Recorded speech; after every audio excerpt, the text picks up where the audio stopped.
Welcome to Undrafted Hockey Fan. I am Brad, and today we got a special guest on tonight. We have Mark Paul from the Overtime Hockey Talk. How you doing, Mark? Great. How's it going, Brad? Going well, man. Going well. He runs a podcast. He said since 2017 with his co-host Justin, that's amazing, man. Like I said, 2017. Yes, our podcast is a small child now. Yeah. Legitimately a third grader. Yeah. No, it's just crazy, right? I think about some things. I'm like, oh my god, that thing can vote. Like that thing is so old it can vote. I'm like, or my car, it's 25 years old, it can rent another car. Yes. So it's wild. So we were talking before. So I'm primarily Red Wings. Cover a lot of stuff. We're crazy enough. We're like from we grew up in the same areas and all that stuff. Or he lives where I used to live and everything, and which is crazy. And it's working out really well. So but you're primarily a Leafs podcast, you're primarily a Leafs fan. Your co-host, and then your co-host. Yeah, I'm a Leafs fan. I was born in Toronto area, moved here when I was 9, and then my co-host Justin, he is a Wings fan. Yeah. So we get into Leafs and Wings, but we talk everything, anything going on in the NHL. We're jumping on it. We have a lot of fun with following as much of the 32 teams as it is humanly possible to follow when it's not your full-time job. It is tough. You're like, when do you record? I'm like, when I got time. It could be 2 posts a week. It could be I did a stint. If you want to go check out my catalog, I did 34 podcasts in a row. Good for you. Yeah, it was really just like, hey, a real good push and everything. And so I'm trying to keep up around like 2 to 5 a week. It kind of like I recorded 2 on Saturday. Go check those out. And then I got one more I got to release that I worked on Sunday. So it's just trying to crank out as much content. It's not perfection. I'm definitely not the perfectionist. I'm definitely hopefully the quality comes through with the quantity. Is the goal. So let's talk a little. So again, a lot of my fan base, I come to Red Wings. So I want your outside. But I guess you're still in the Detroit area, so you get inundated with a lot of Detroit stuff. But so Red Wings lost six in a row. They're down. I believe they're 6 points out of a playoff spot currently. So what is your vibe? What's your vibe check for here? How you feeling? Brutal loss to the Senators. I mean, that was a heartbreaker. All right. Now, if for like my listeners know how much I was supposed to hate the Red Wings as a child. Like my dad told me, if you come home with any Red Wings gear, it will be burned in our fireplace. Like it was intense. So I latched onto the hatred, which was the worst possible. 1995 is the worst possible time to start hating the Red Wings. Yeah. Because they went to the Stanley Cup Finals, I think 6 times over the next 13 years. Mm-hmm. Won the cup 4 times, and we're in the conference finals several others. And the Leafs, everybody knows about the Leafs. So 1967, I believe is what I keep hearing. So. And Pacioretty's wearing 67 this year, dude, which I think is hilarious, dude. Yes. So, long story short, I've always hated the Red Wings, and then I think it was actually last year I decided, why am I doing this to myself? Yeah. I'm just kicking a dead horse now at this point. Like, it was kind of fun to, it's fun to hate the best team.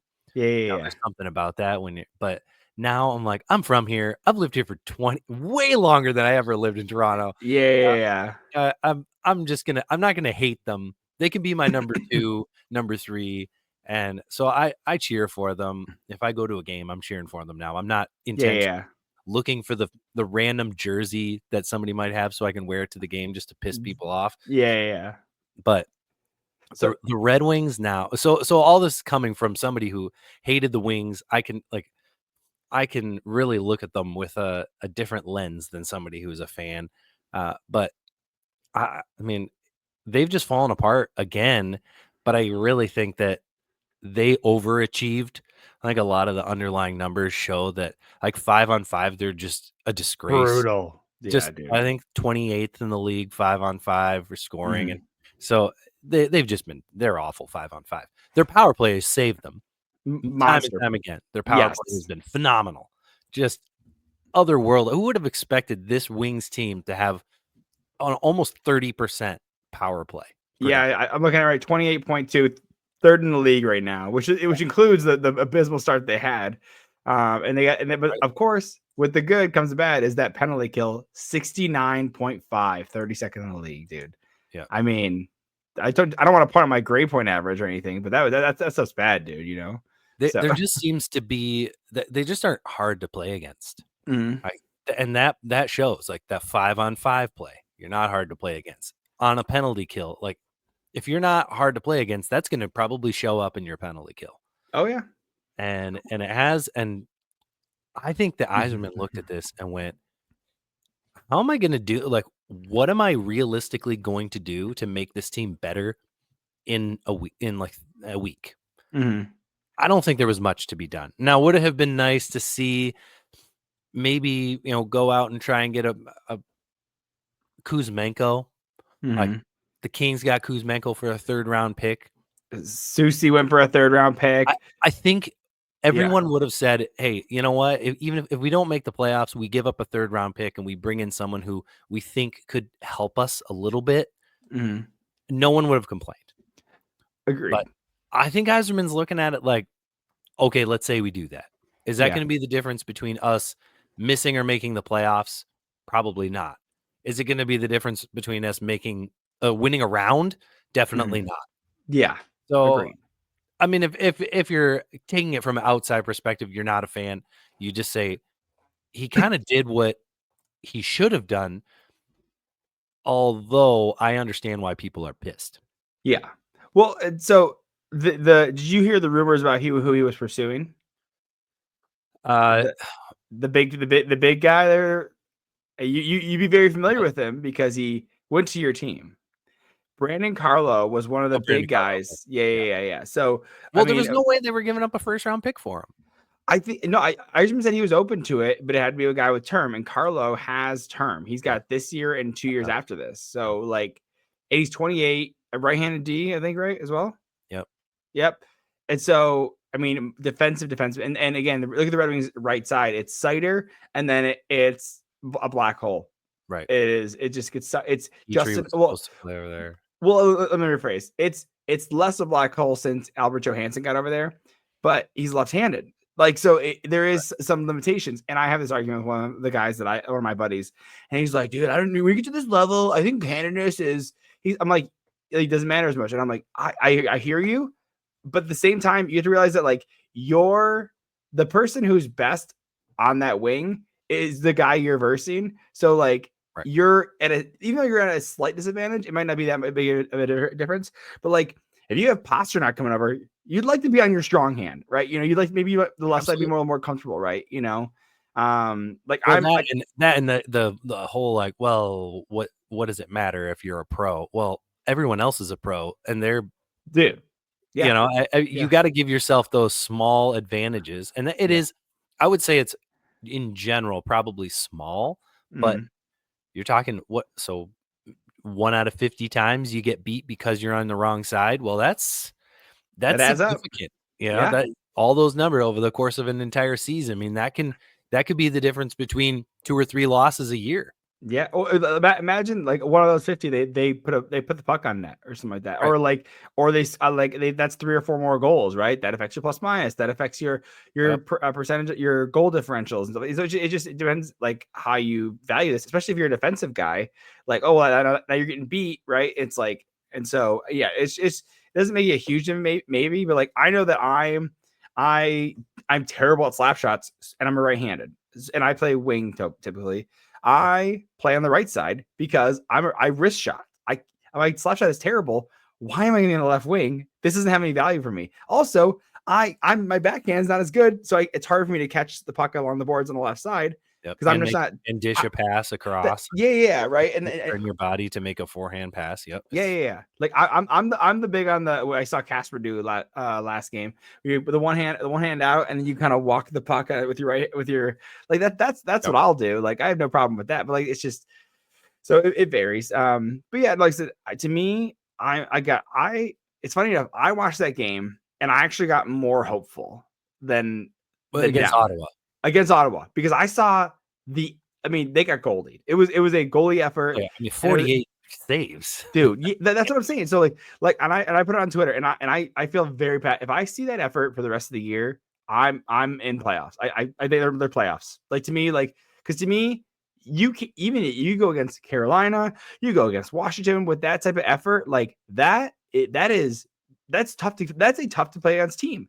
That was a great effort. The high danger shots maybe could have been higher, but like if you're being relentless, like that is what I like to see.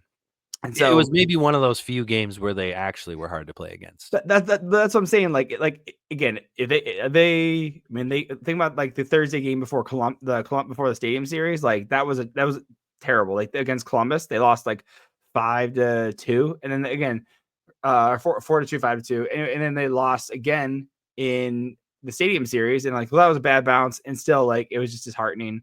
And I'm like, okay, you can make some excuses, like, but like at some point, like I'll accept lack of talent. I won't accept lack of effort. San Jose Sharks. I'll accept lack of talent. I will not accept lack of effort. So if you want to do a cool, like Edmonton's been doing that a lot, where he's been trying to do like cool moves, or he's trying to like do fancy stuff, and I'm like, I like that. Like, I mean, make mistakes as a young kid, because like you got to learn, like this is the NHL. Like, but like if I see like a Petrie who's been out for a long time, so I'm not going to hit him, but like a Hall, a Gustafsson, like a Tarasenko, and I'm like, what are we doing? You are veterans in this league. You need to be setting examples, and you're setting bad examples right now. When Tuesday night last week, I was at the Hurricanes Wings game, and I went and I was excited because I wanted to see Ranton play for I was gonna say, yeah. He had been underwhelming so far. I was like, I really want to, like, I'm gonna watch him every time he gets on the ice. Yeah. Watch him. And you could tell he did not want to be there, which obviously, and now we know, we know all the details. He didn't want to be there. He did not want to be there, and he knew he was going. And the way that he played was haphazard. He'd get the puck and would just like doodle around, and he would get hit, and he just walked off the ice. Like it was just a really bad game for him. Did you see the Wallman hit, by the way? Yes. Oh yeah, dude, that was brutal. Oh yeah. So, anyway, we were actually walking out because the game had just ended. Yeah. And we saw it as it was happening, and like all these people are coming up the steps because everybody's just like they want to get to their cars, and we're trying to like, what's going on? Yeah. But yes, I saw it. It was But I want to see the Red Wings make the playoffs. Yeah. I just don't. I don't think that this year is the year that it's going to happen. I said this in the beginning. I've said this wasn't the year to make it. Like, I still believe it. I said this in the start of the year. I'm like, hey, understand that like the team is just not deep enough. They're not talented enough. And I realize I am blinded. I believe so much in Yzerman. This is the first iteration of the actual Yzerplan, in my opinion, because before in 19 you had the Kaisers.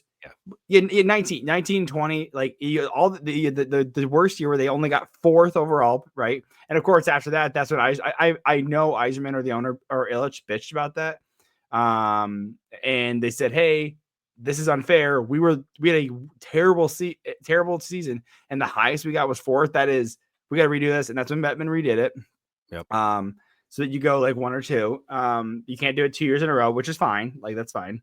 And I'm so about like, hey, he's had terrible draft luck, mind you. He has had for a rebuilding team. It might be the only team where you're like, you've been rebuilding for 6 years and you have not gotten a sniff in the top 3. Dude, Edmonton had 4 first-round picks, which is crazy, by the way. New Jersey had 2. Buffalo had 2 first overall picks. San Jose has had 4th and 1st. Chicago's had 2nd and 1st. I mean, even New York had a number 1 overall pick. Even New York, right? Right. And even Ottawa had already had to chuck. They get Stützle at 3, right? Like, and then mind you, like the bright side is 2019 redraft. Seider probably goes number 2. 2020 draft, Raymond probably goes 1 or 2, right? It could be Stützle or Raymond. I like Stützle a lot because I like he's a center. But dude, he's so good, dude. I'm so jealous, dude. But yeah, so that's like the idea around that is that I'm like, okay, when it comes to first, and this thing, we go back to Yzerman, like when it comes to first round picks, he hits. Like it has been like I was doubtful on the Casper and the Edvinsson. Like I was like, I don't know. Edvinsson's really starting to work out. Looks pretty promising. Casper's looking phenomenal. And you don't need every single one of your first round picks to be a first line, like top D player. You need them to fit into probably the top half of your lineup. Yeah, absolutely. And over the course of 5, 6, 7 years as you're drafting, you want to see those guys making your team. And that had always been, that's like a Detroit Red Wings staple, is being able to develop players. Like, or find the guys like the Zetterbergs in the 7th round, right? Like, wouldn't that be nice? Let's find a Hall of Fame player in the 7th round. Right. Can I get one Joe Pavelski, please? That'd be great. Like, it's like, dude, it's been a little while since we've seen someone be that good drafted that late. Because scouting has just gotten so good. That's why. It is, right? I know the Red Wings found they have a couple guys in the GR, like Lombardi's looking really good, and like Mazer's supposed to be like Tyler Bertuzzi light, which is like cool to see. But like, and that's the one. So there's a couple things that I'm doubting on Yzerman is his free agency. He's not hit. I don't know one person he's in a free agency that well. And to be honest, I like nobody was looking at Andrew Kopp going, "Oh man, if we could just get Kopp, he'll change our team." Like, no, dude, when they signed him, everyone said that deal is going to look terrible very quickly. Yeah, and it did. Well, and I said that was Sherratt and Kopp. I was like, oh, these are gonna both get. Yep. Right. I was like, dude, what idiot is gonna sign Sherratt? And I was like, oh, our idiot. Damn. Justin Hall. As a Leafs fan, I knew exactly what that was going to turn out to be. Dude, he's just not. He's not good.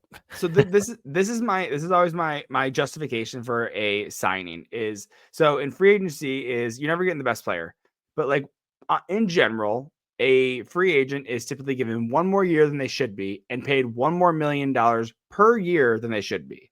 Justin Hall at $3.4 million at 3 years is not good. 2 years at 2.4 feels a lot better, right? Sure, you're like, okay, sure. Sherratt at 5, I think he's like 5.5 or 5.3, whatever, 5 or 8 or around there. Like at 5 years doesn't look as great, but like, take $1 million off, take a year off. You're like, okay, this is more stomachable. But again, that is and I would say that's the price of free agency is you're going to pay like Tarasenko.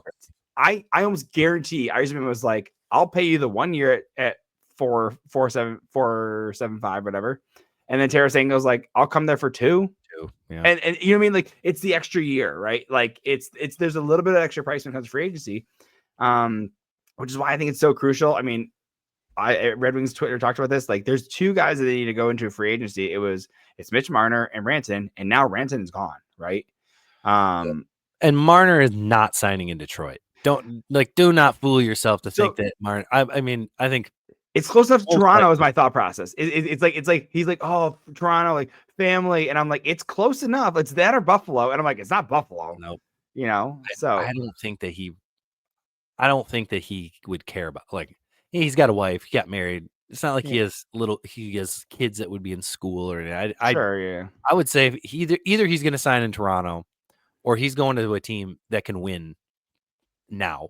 Like, how's he going to go and be a part of this team for the last almost 10 years now, 8 years, and be a team that's exiting out of the first round the vast majority of the time? And hopefully that's not the case this year, but we'll see. Yeah. To go to the Red Wings, you'd be starting all over again. There's no way that he's going to go start all over again. Not when he's going to have the pick of the litter. He can go probably anywhere he wants to. Any team that has any shred of cap space would love to sign him. Yeah. I think he'll re-sign in Toronto ultimately.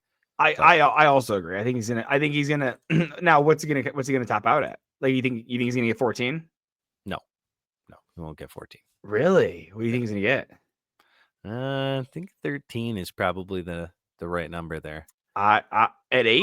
Okay, look at what let's 8 years? Or does he do the bridge like Austin? Like Matthews? Yeah. I'm guessing that he goes 8 because he doesn't want to deal with what just happened. Rantanen just got 12, right? And he gets in Dallas in a no tax state. Yeah. Yes, I know. But you can't justify going and giving Marner, like, who else is giving Marner like close to $15 million, 14 and a half? That's a I tough sell. I would Unless you're a argue trash team. Like, if you're a team who's just like, "Oh, Columbus is we've one of got those a." ones, right? Like I think that would absolutely give him Don Waddell's like, oh, a superstar, yeah. Like now I Sure. don't have an owner that's holding me back, Yep. right? Like I could see Utah because they want to get good. I could see Columbus. And Utah's on an upswing, right? Like they've been they just had the third defenseman go down. Like they had Jersey Marino at the start of the year, and then now they had just Valimaki, who's out 8 to 9 months with an ACL tear, dude. Yep.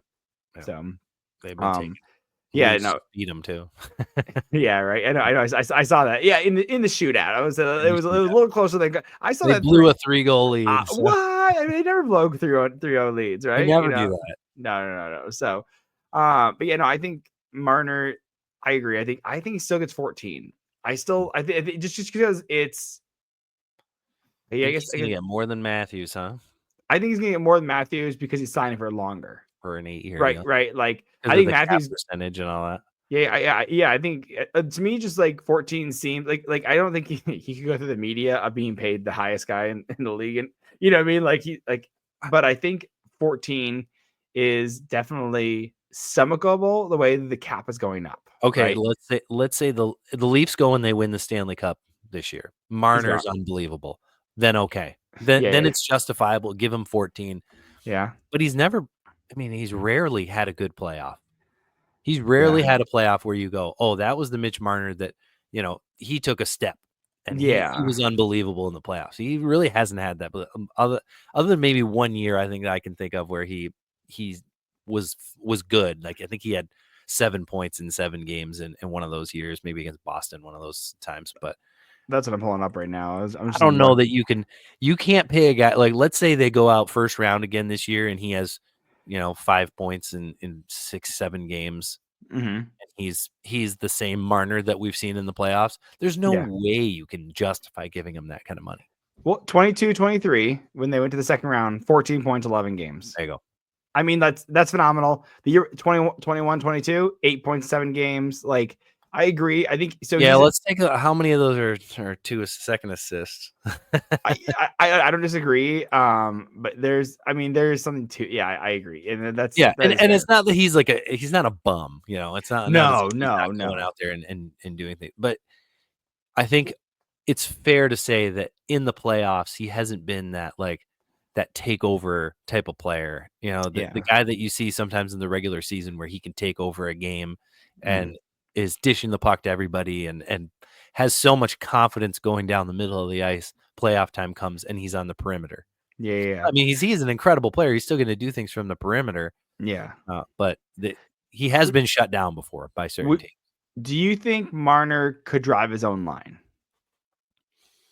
Because that's the other question. Is he going to give a guy $14 million that can't drive his own line? Well, because that's what I was thinking about with Boston. They gave it to Lindholm, Elias Lindholm, and I was like, okay, I don't think this guy is good enough to. You're going to give him a 7x7, and he's not good enough to You saw how he floundered in Vancouver, and I was like, not to drive his own line, definitely not. No, and that he's more defensively minded, and I'm like, okay, that's good. But he's not your first, second line center. He's your highest paid center right now. I'm like, you think he's playing second, third? Well, I guess now they have no centers, so he's now playing up higher. I don't think that they ever signed him thinking that he would be that guy that top. I mean, he is their 1C right now, but that's kind of by default. But I mean, they still have Zaka. It's like I think he's still yeah. Anyways, go ahead. Sorry. I don't think that they. I mean, they were trying to find that one, just like a 2C, another 2C. Yeah, I think he's a 2C. I mean, he's paid like a 2C. He's a low 2C, in my opinion. Low 2C. He's like Andrew Kopp is a great third line center. He is a low second line center. Lindholm I think can be a lot better. Given, I mean, he's obviously shown that he can play with when he was playing between Goudreau and Tkachuk. He was an assist machine. I mean, he put up 100 points, right? Or close to it. They all did. Yeah, it was nuts, put up 100 points. And I mean, he had some other 70-point years, and I think he's a good center. I think he reminds me more of that now, much better defensively, but like a Ryan Johansson, where it's like, all right, you're a number one center, sort of. Yeah. Some teams, but if you're gonna win, he's not your number one center. Well, so that's He's going a back. decent, he's a good 2C to me. Yeah. Well, and I'm going to switch back to the Red Wings. That's how I feel about Larkin. Larkin is a 1C. Is he a? But at your 2C, you need another Larkin to justify it. You can't they're like you kind of the bare minimum is you kind of need at least a Larkin to be able to have some sort of semblance of like, because to me, Lowry, we're starting to surround Larkin with better kids or better players and everything. So you're starting to see him start to get like higher points, score more and everything, which is great. But because to me, like there was never the tools around him to be able to thrive. And Raymond's just starting to break out, right? He's on pace for like 92 points. But that's the idea around it. If they even want to sniff a conference final or something like that, or even a second round, like you need like competent second line center. The thing is they just drafted this guy in 2023, Nate Danielson, and that's supposed to be he's supposed to be their next offensive superstar. Yeah. Well, and then Casper drops down to the third line. Yep. Yeah, and Casper would be a phenomenal third line. Third line center because he just grinds and he gets into the corners and everything. I mean, and that's what you want. You don't want to have a guy who is just a good enough 2C. You want to have, and this guy to have like it was like when the Leafs had Nazem Kadri as their third line center. Mm-hmm. That was ridiculous. Yeah. Like now looking back, you go, man, what a waste. We would kill for that. Yeah, that's what I'm saying. Like there's positionally like playing up, down in the lineup that shouldn't be. Right? Yeah. To be a championship team, you got to be loaded.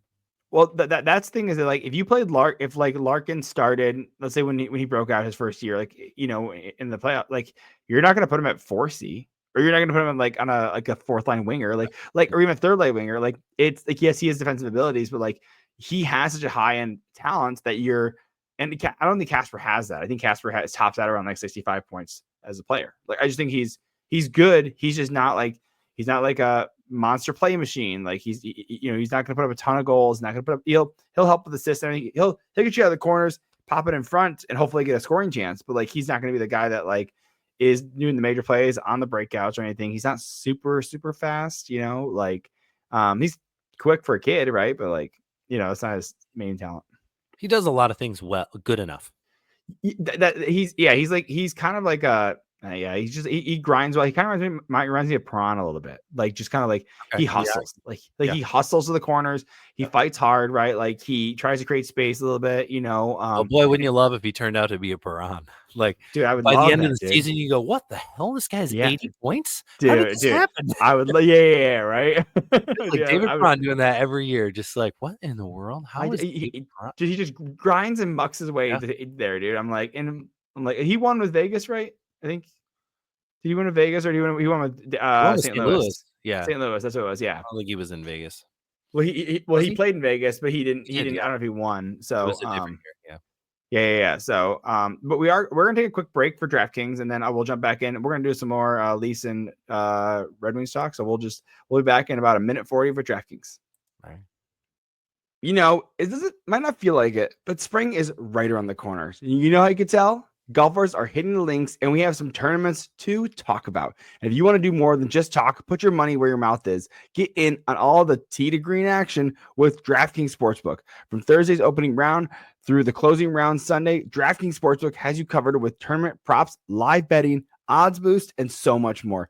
And if you've never bet on golf before, it's easier than you think. Just pick up something simple like a golfer to win the tourney and make your pick. It's just that easy. Now we got some tournaments coming up. We got the Puerto Rico Open, the Players Championship, the Valspar Championship, the Texas Children's Houston Open. Maybe you can bet versus Stefan Jaeger to win. Maybe a little Scotty Scheffler or a little Bryce Garnett. Whatever it is, you can get in on the action. And here's something special for first timers. New to DraftKings customers, bet $5, get $150 in bonus bets instantly. Download the DraftKings Sportsbook app and use the code THPN. That's code THPN for new customers to get $150 in bonus bets when you bet just $5. Only on DraftKings, the crown is yours. Gambling problem? Call 1-800-GAMBLER. In New York, call 877-8-HOPE-NY or text HOPE-NY. In Connecticut, help is available for problem gambling. Call 888-789-7777 or visit cpg.org. Please play responsibly on behalf of Boo Hill Casino and Resort. 21 plus, age and eligibility varies by jurisdiction. Void in Ontario. New customers only. Bonus bets expire 168 hours after issuance. For additional terms and responsible gaming resources, see dkng.co/audio. And we are back. So, fun little I looked up. I had to pull up David Perron's stat line. I forgot that he was taken by Vegas in the expansion draft. Yeah, Forgot about that, and that's when he put up his. He had 66 points with them that year. That was like his career high. Yeah. I was thinking, I was like 80 seems a little high, but I was like 60. Yeah, 60 was. Yeah. That makes more sense. Yeah, no, he was a monster, dude. He did a great job, dude. And that's like a. So he went to the finals. He just didn't win. Oh, okay, that's what it was. Okay. But then he won with St. Louis, though, right? Yes. Because he went. He was in Vegas. Then he went to St. Louis. I think he went back. He was in St. Louis, and then he went back to St. Louis the following year after Vegas. Oh, that's what it was. Yeah, he went back. He went back to St. Louis. So that's what it was. Yeah. Okay. So yeah. So yeah, dude. Honestly, Vegas just ruined the expansion draft for Seattle. I mean, I think they handled it poorly as well. I think they were like, "Give us this or nothing at all. Like, give us like a first and a third, and then we'll take your person." I'm like, buddy, you gotta negotiate a little better. And now look at them; they're signing Chandler Stevenson and Montour to 7x7s, and I'm like, I mean, Montour's working out. Stevenson's less so, but yeah. Chandler Stevenson was in a Vegas seemed like a good spot for him, and you could see it. You could kind of see that writing on the wall. You knew he wasn't going to come back, but you also knew he was probably never going to be in a position like he was in. Oh, totally. Well, again, talk about centers. Good second line center, not a first line center, right? Like, that's what I'm saying. Like, is he? Like you said, that's where I'm like, okay, cool. Like, you're a good second line center, but I think Matty Beniers is kind of struggling, so they put him on the second line instead. And I'm like, I get it, you're kind of protecting the kid and everything, but like, if your top line has just Chandler Stevenson, I'm like, it's just not good enough. It's just not like playoff ready. Like, it's maybe wild card, but he needs some good players around him. He's a Lindholm, right? Like, he's a guy who needs some talent around him to really shine. Yeah, absolutely, right. But I want to talk about. So we talk about. So one of the things I was talking about with we'll jump back to the Toronto Maple Leafs. Actually, let me flesh out actually the Red Wings one last thing, because I want to. So we talked about drafting, talked about free agency. So I'm gonna talk about your outlook on the Red Wings. What are your expectations? What do you want to see Yzerman fired? Do you want, like, I mean, what is the vibe check? How long is your leash? And then I can answer the same things. So, all right, social media wise, I've seen so much saying, like, if they don't make the playoffs this year, he should be fired. That's idiotic. Agreed. And I mean, generally, it's people who are, they're hopping on the bandwagon, right? They see, oh, hey, the Red Wings are not bad anymore, which they are still pretty bad. Like, I know they're up there in the standings. The Eastern Conference is wide open, and that has really helped them. I mean, at this point, like, the Montreal Canadiens are also not very good, and they're right in the same spot. Yes, agreed. The only team in and around them that is playing way down, like the New York Rangers, I still think they have to be better than what they are right now. Yeah. Especially since getting JT Miller. Like, I'm looking at that and I'm going, the Rangers are going to make the playoffs. I think they're going to find their way into one of those two wildcard spots. Who do they kick out? Ottawa or Columbus? And maybe even somebody sneaks in and knocks New Jersey down, and New Jersey ends up in a wildcard spot. They don't have Hughes anymore. Like, they're going to be in trouble. Granted, Sheldon Keefe just doesn't miss the playoffs. So which is crazy. Give them that. Yeah. I don't think they'll miss the playoffs. They've got a good enough leash here, I think, with 18, 17 games left. But I just the Red Wings they're not equipped right now to go in and make a run anyways. Yeah, it'd be nice if they made the playoffs. I just don't see it. Like, the Rangers are probably sneaking in. Columbus is still battling. Ottawa, I almost feel worse for Ottawa than Detroit. Like, Ottawa has kind of been at that, like, okay, now we're ready to make the playoffs. Just kidding. Now we're ready to make the playoffs. At some point, I remember Pierre Dorian coming out and saying, like, we are no longer rebuilding. We are going. Our goal is to make the playoffs. And that was 3 years ago, dude. Yeah, I mean, they still haven't made the playoffs. Yeah. So I almost like, in some respect, some of those players really deserve to get a sniff and a crack at playing in the playoffs. So Detroit, as far as Yzerman's leash, next year, I think the offseason is going to tell you a lot. They have a good amount of cap space. We'll see who they can go and sign, trade for. I believe it'll be Marner, but boy, if it's Marner, then I think all bets are out. Then Yzerman just wins GM of the year. Just yeah. But I would think if they miss the playoffs again next year, I don't think he's fired, but I think you're probably the following year probably you might be changing some things up. Yeah, like you might be bringing in hey, we're gonna fire your AGM. Like, hey, we're gonna do some things that might make Yzerman uncomfortable. Like maybe I don't know exactly what, but I would think that somewhere in there next year, miss the playoffs. That's when you're really on the hot seat. Yeah, I could see him getting fired if you're talking what that would be 2027. Yeah, 7 seasons in a row you miss the playoffs. Yeah. So that doesn't sit well with anybody. I mean, it's hard to make the playoffs in the NHL, but still half the teams make it. Like, there's lots of bad teams in and around you. You'd think you'd get one sniff at it. Yeah. Well, so like that's kind of where I'm at with Yzerman. I'm like, okay, this year you can miss. Next year, it better be a Washington. If you miss, it's a Washington Red Wings tied at the end. Bad luck. And if you don't cleanly make it into the playoffs, I could see a firing mid-season.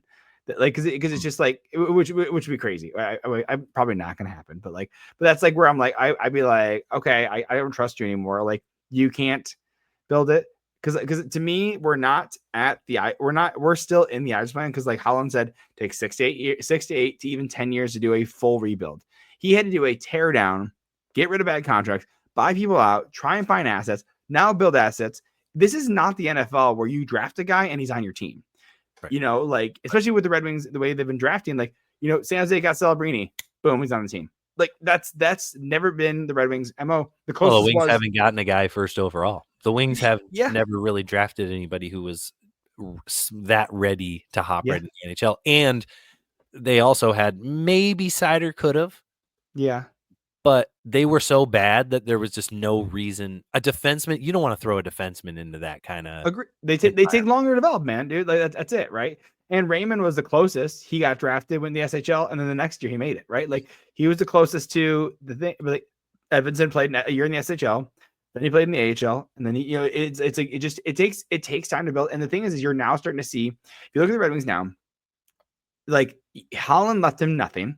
You were left with Veleno, Berggren, Rasmussen, Larkin, a first-line center, a 9th overall who should have gone late first, early second, right? Like, in Rasmussen, Berggren, a second-round pick. He's a Daniel Sprong light, like less productive. Yeah. Joe Veleno, who topped out at a 4th-line, like, center. I'm like, no, and Joe Veleno, when he was taken, he fell. I think he was in the top 20. He was for that draft, and he fell all the way down to 28 or 29, wherever they took him. He got exceptional status. The same with Connor Bedard, John Tavares, Connor McDavid. Like, so, like, he was highly touted, and I understand why they took him there, but it's like, like, it just didn't work out. It didn't work out. And that was the Zadina year too, right? Dude. Well, they lost. They didn't have Cholowski. Didn't work out.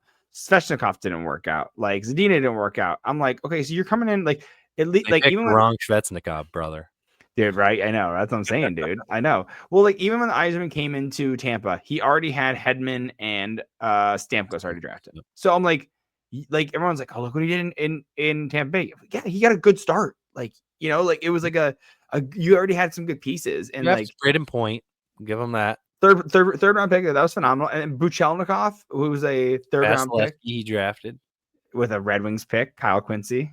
Dude, infuriate, dude. I mean, he fleeced his hometown team. That Kyle Quincy trade. That was when the Wings were like, we will do anything to just make the playoffs and have the 25 years straight of playoffs. Yeah. That's really what said. If they had just gone, you know what, we aren't going to win. We don't got it. let's trade these guys that are still good. We can start our rebuild now. Like we just look what we did over the last decade. Yeah. It would have been a lot better as opposed to we will make the playoffs, like militant about making the playoffs. I mean, everything was about making the playoffs. It stopped being about winning the cup. Yeah. And being about making the playoffs. Dude, that's where I'm at. I'm like, don't half-ass this. Like nobody cares that they made the playoffs 25 years in a row anymore. Like yeah. you look back and you look at those cup wins. That's what was awesome. Yeah, like to me, like the most frustrating thing is when a team doesn't have a direction. Like so, like Boston was kind of there, and now like they sold so much that there's a direction now, and that like, hey, I don't care if you Pasternak and McAvoy's team. Yeah. That's what I'm saying. Like, yeah, and Swayman, dude, and now it's Swayman's team too, right? Like now, step up, nut up, man. Like it's your team now, right? You know, so we can all agree we hate Boston though. That's the nice thing about this podcast. We can just say, hey, dude, Boston, and then Chicago. Dude, I hate Chicago, dude. I feel bad for Connor, dude. Actually, hold on. Let's see. There you go.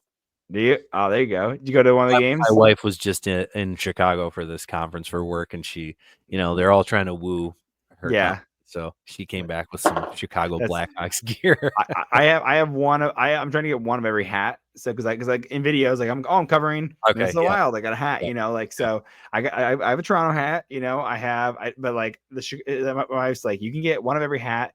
She's like, I'm kind of okay with Boston, but like not Chicago, because I had to explain the Kyle Beach stuff. Says not the Chicago Blackhawks. Yeah. Well, she did say she's like okay. Chicago Blackhawks, as long as it's not the Chicago logo, if it says Chicago Blackhawks, it's different. Because the Indian symbol and everything, and then she's like, also like the Kyle Beach. I explained the Kyle Beach stuff to her, and she's what the hell? And I'm like, yeah, it's pretty messed up. Like, just get a Rockford Ice Hogs hat. There you go. League team, right? There you go. Well, when you talking about Jim Nill, my brothers live in Dallas or in Austin. They used to live in Dallas. They live in Austin. I went there about a year and a half ago, and I went and saw the Texas Stars. Oh, nice. Yeah, and then my wife bought me a Jason Robertson jersey and sent it down there so that when I got there, I got to wear it. So I wore it to the AHL game. So nice.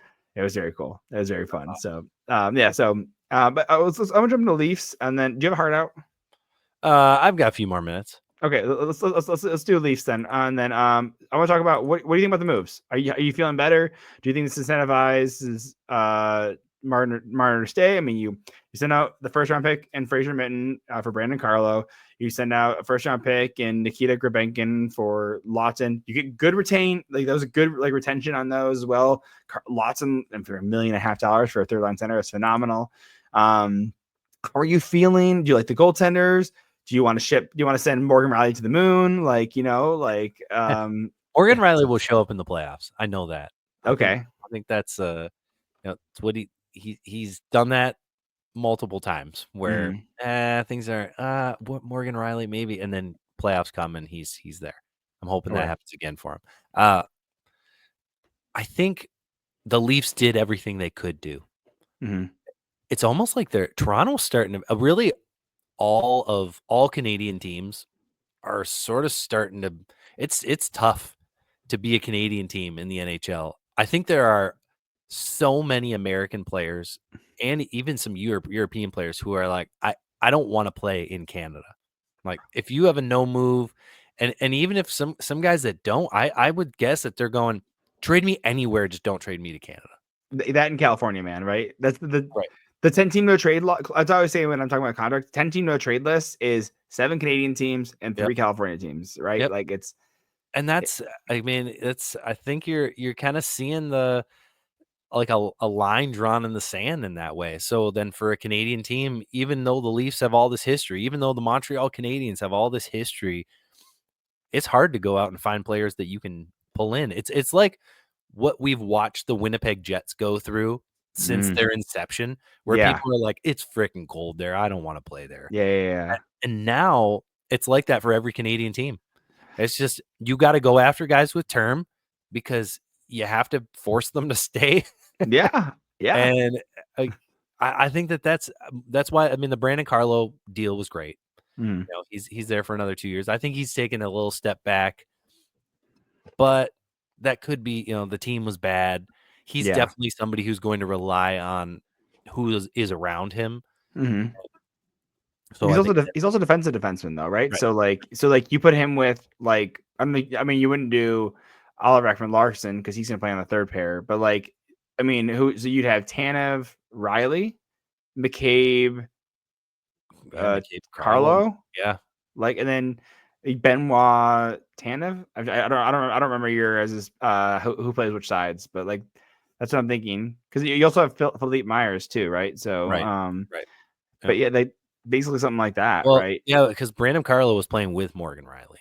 The other Oh, night. okay. Well, because Tanev's out too, right? So they're So right. So I mean, they're at least trying. They're trying something, which yeah. I thought made sense when I heard that they got him. My first thought was maybe they're going to try him with Riley because they're going to try and get Riley going, and that has happened at previous trade deadlines where they go out and they grab somebody and they immediately drop them in. So revolving door, man, dude. Just he gets a Right. new guy. He's probably played with the most different guys, different players of anyone, dude. Like It's crazy. Yeah. So I like that move. He's there for another 2 years after this, so that works out. Like you're okay with giving up that first round pick. Fraser Minton, I mean, he's more or less a dime a dozen player. You can go out and find another Fraser Minton. He's a third line center, right? He's in top out as that, right? He's a 3, maybe a 3C, 4C. Not much in my mind. Probably on the same track as Joe Veleno. Yeah. Like he's fine. He's a fine player, right? But like you need one now. You need a Fraser Minton now, which is why you trade for Lawton, right? Right. And Scott Lawton is I mean, he's a guy he's going to play 3C. Yeah. If somebody gets hurt and he has to go up to B or 2C, I think you're okay with that in the short term. Yeah. I think you can sprinkle him wherever you want. He'll kill penalties for you. And I think he's a great fit for the Leafs. And the fact that he's there another year is just a bonus. Yeah. So nice. yeah, I liked both those moves. And I think that they were really just like they did what they could. Yeah. I know that Carolina came and asked them about Marner. Rantanen for Marner. Yep. And the Leafs went to Marner and asked him, I'm happy that didn't happen, by the way. I'm really happy it didn't happen. I think it's just like I'm like, especially with you saw Marner or you saw Rantanen, you're like, dude, I don't know if you want to. Yeah, well, and then he just goes and gets 2 points in his first game with Dallas. Yeah, looked much more comfortable. Nice play in the power play. So I think he just didn't want to be there. That was the main thing with Rantanen. But I think this will be good. Now everything's off the table now for a little while. Like, let's go play hockey. Yeah, and I think that the Leafs, they did what they could do. I don't know if there was a whole lot more that you looked out there and said, I wish they went and did what? Like, what could they have done? It's not like they couldn't have traded for Rantanen without trading Marner. Yeah. You're not doing that. Like the Stars gave up Stankoven. Yeah. The Leafs don't have a guy like that they could have just given up. No, well, they don't. My guess is that they would have wanted Nyes. Yeah, and you're not getting him. You can't afford to give up Nyes because of how much you're paying everybody else. I was gonna say one of your depth needs is you need a second line left winger because you're playing McMahon right now. Like it's like unless Pacioretty comes back, but like I don't know what the timeline is on that. Like it's and Calle Yarncroke came back. So he got a goal. He scored. I love Calle Yarncroke, dude. I think I heard some people talking shit about him. I'm like, by the way, originally a Red Wings draft pick, by the way. Yes, he was. Went to Nashville, loved him in Nashville. Like I was like, when you guys got him under that contract for like 4 years, like $2 million, I was like, dude, sold. Absolutely, dude. He's great. He's a little water bug, dude. It's phenomenal. So, one last thing I think I like two last things. One thing I wanted to comment on is real quick, Red Wings, and I got a question for you, and then I'll let you go because I think I want to make sure you get to hang out with your wife tonight. First off is, so I know, do you think the Red Wings buy out someone this offseason, and who is it? I have one thing. I think that they're going to try and moving Tarasenko because he's Russian and there's no other Russians on the team. I think there's too many Swedes and people who speak English. It's not a culture fit. Similar to the Rantanen thing where like Dallas has such a Finnish culture. Carolina did too, but he just didn't want to live there. Had Aho. Yeah, you have like Kakanyemi, but I'm like, okay, like you probably want like guys who are stars, right? Like that's why I think Tarasenko's having such a hard time, is he has no one to speak Russian with, which is why like Kuzmenko went to Philadelphia, Grabankin went to Philadelphia, Russian, right? Like, so that's that culture thing. Do you see the Red Wings buying out a Comfer, a Justin Hall, anything like that? I don't know that they need to. Like this next, Okay, I don't know that it makes a lot of sense to buy them out when the cap's going to go up again. I mean, unless you're signing a Mitch Marner, like who out there are you going to need all this cap space for? I would say either the only two people I can think of that you're going to try and they should try and pursue is Nikolai Ehlers of the Winnipeg Jets. I think he walks, and Brock Besser. I think those are the two guys that I think that you need forward. They need forwards. They have their defense is starting to come together. Like and they have Axel Sandin Pellikka, who might premiere at the end of this year on the third pair, right on the right side. So like I'm thinking like you need the forward. So it's going to be a Mitch Marner, Besser, or an Ehlers. Well, they've got $22 million in cap space for next year, and that's without the increase, whatever that is, in a couple. So let's call it like 24 million in cap space, and they have to. Are they going to re-sign Patrick Kane? Is he going to stick around? Maybe, but like that's all performance bonuses too, right? Like at that point, he'll be 37, right? So like you'll need to sign up Edmonton, but that'll be a bridge deal. Like that's really Soderblom. He's a Miller too, Yeah, there's not going to be a Berggren is a RFA too. So, a Miller too. Yeah. Nothing that is going to break the bank. All right, so let's say they resign all those guys, you still probably have $19 to $20 million open to you. I don't think there's a need. I think that you go, well, Andrew Kopp, could he still help us? Let's see how he's got to be healthy. Mm-hmm. So let's see what he can do in the final 2 years. Because then if you can hold out till the final year of his deal, then you can trade him, take half his salary and trade him, and you kind of work that out. And then that's the point where you're probably in a position where you're like, we're making the playoffs, we're going on a run, like this is our team. So then I think by the time those deals are up, and maybe this is what Yzerman was thinking when he signed him, like by the time those deals are up, especially Kopp's, that's when we want to be competitive. So either Kopp's going to he's going to help us, or we're going to just deal him. Okay, fair. I don't think they're going to buy any of those guys out. I think they'll find a home for Tarasenko in the offseason. Yeah, because he goes from a no moving clause to a 16-team no trade clause. So like I think he'll happily be moved. Yeah. Agreed. Too much of a fight from him. Agreed. And the last thing I'll let you, unless you have anything else you want to have on the Leafs, but I think, do you have any questions on the Leafs? No, go ahead. Ask me. Okay. So my question is it's a new one I thought of. If you were to join a hockey organization, pick your choosing. What position do you want to be? Do you want to be coach, assistant coach, AGM, scout, GM? Like where do you see yourself as a position in the organization that you want to be in? Oh, well, I think I would like to be the president of a team. Okay. There you go. And then, have guys go and do things for me. And then I'll ultimately like a Brandon Shanahan. Yeah. And evaluate. Yeah. They have to go and do all the hard work, and I'll just help direct the team. Okay. And be the face. That would be a Kyle Dubas, be a Joe Sakic, any one of those guys, right? Yep. Yeah. Like you want to, So to me, because then I can hire my friends as the GM, right? Yeah, dude, guys, what if we went out and got like the Brinkat? Like, what can we do? Like, you're all just like spitballing, drinking beers and stuff like that, dude. There's going to be a lot of nepotism. Absolutely, dude. All my friends, I'll hire my brothers. Oh yeah, dude. One of Yzerman's scouts is his brother. Like, it's just, like I'm like, dude, like, yeah, of course it is. Yeah, right. Draper, Lidstrom, Cronwall. Yeah. So. Yeah, no, I want the AGM. I want to help facilitate the deals, but I don't want the heat. So I want until I get comfortable enough, then I can do GM. Well, and it also it depends on what city we're talking about. Like, are we talking about like we're in San Jose, and you get to kind of do what you want, and nobody knows who you are, or are we in Toronto? Yeah, I mean, yeah, I guess the only AGM I know you guys have is Haley Wickenheiser. That's only I can know. Yeah, I feel like at one point there were like 19 assistant GMs for the Leafs. Yeah. It was And something crazy. Well, because it was Kyle Davis and it was like Mark Hunter and like it was like a bunch of people, right?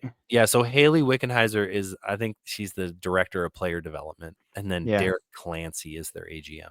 Okay. Yeah, because I don't want to be the GM's Griffin because I don't want my players taken away from me. So like, don't like mess with my like. I'm like, hey, like I picked this guy, you know, like I don't want to do it.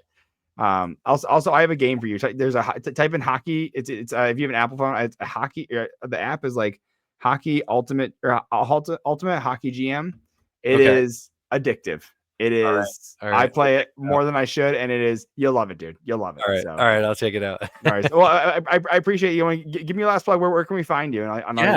Thanks for having me. Yeah, you can find us at OT Hockey Talk is our, on all the socials, TikTok and Instagram and X, Twitter, whatever it is called. It's Twitter. Yeah. Twitter, it's Twitter to me. Yeah, like you're not gonna hurt my feelings. So and YouTube, and find us on overtime hockey talk wherever you listen to podcasts.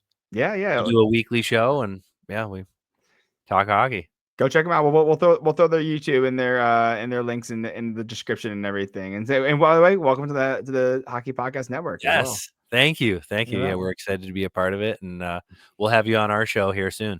Hell yeah, let's do it, man. So, all right, appreciate it. Thanks a lot, man. All right, thanks, Brad.